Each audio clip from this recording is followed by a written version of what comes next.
Hello and welcome to Mindfully in Love. Today's focus is self-care. My name is Sylvia Mordini, the founder of Mindfully in Love, and I'm delighted that you're here. But let me ask you, when you hear self-care, did you already feel a resistance in your body, your heart, your mind, your spirit, where self-care is producing almost an anxiety just thinking about it? Well, just know that that's not unusual. Let's start with the definition of what is self-care and get your journal out and something to write with. And let's start there. Just journaling about what does self-care really mean to you? Because if we have the wrong definition and we're using someone else's definition and feeling anxiety from it because that's not our definition, then you have your own permission to create your own definition of what self-care means for you. Because at the end of the day, if it's producing more anxiety and doing more harm than good, then something's amiss, right? So writing about what self-care means to you, how do you define it? And even writing about any of the resistance that you're feeling about the definition of self-care or the concept of self-care. And then let's go to the second question. Why is self-care so hard? Why is self-care so hard? Why is it so hard?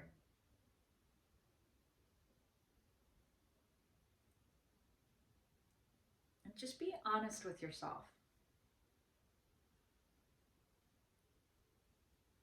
Some of the key barriers that I've seen to why is it so hard is we think that it requires a lot of money and that we don't have enough money to provide ourselves better self-care.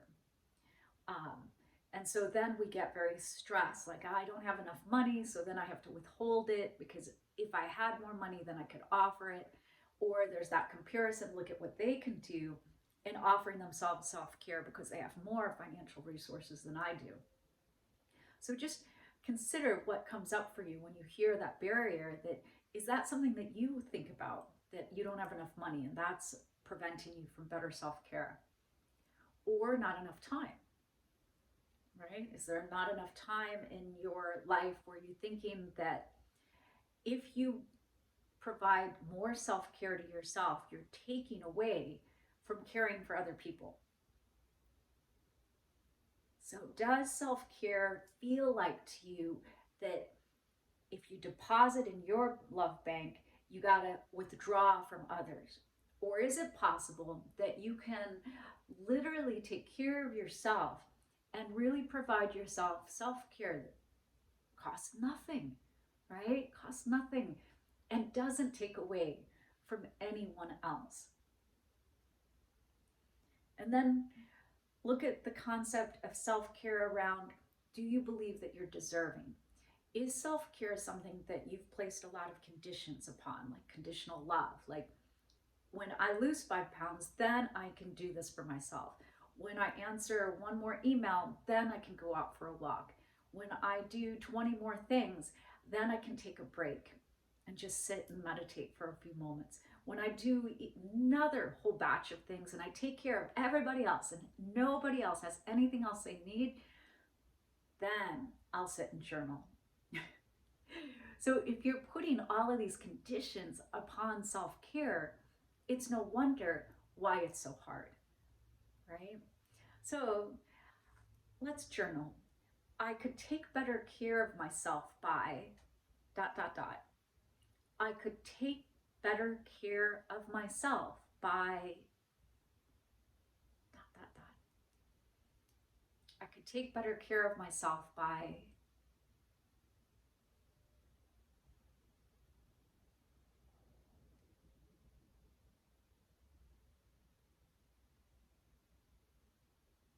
The self-care that works best for me is ... The self-care that works best for me is... The self-care that works best for me right now is...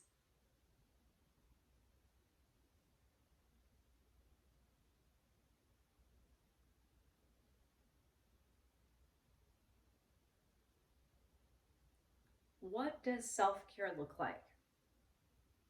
So write out self-care for me looks like, you could write it, you could paint it, you could draw it. Self-care looks like for me, dot, dot, dot. Self-care looks like for me.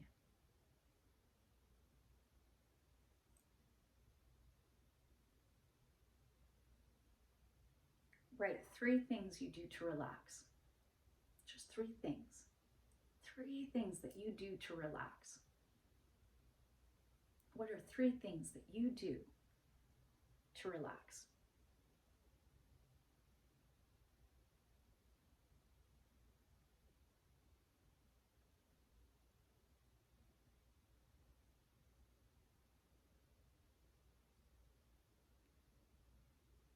How can you take care of yourself without feeling guilty? How can you take care of you without feeling guilty? So write about how you can take care of you, but without feeling guilty. How can you take care of you without feeling any guilt?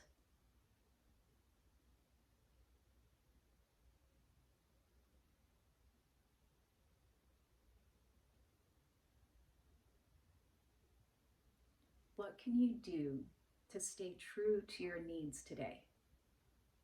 What can you do to stay true to your needs today? Not last week, last month, 5 years ago, but what can you do to stay true to your needs today?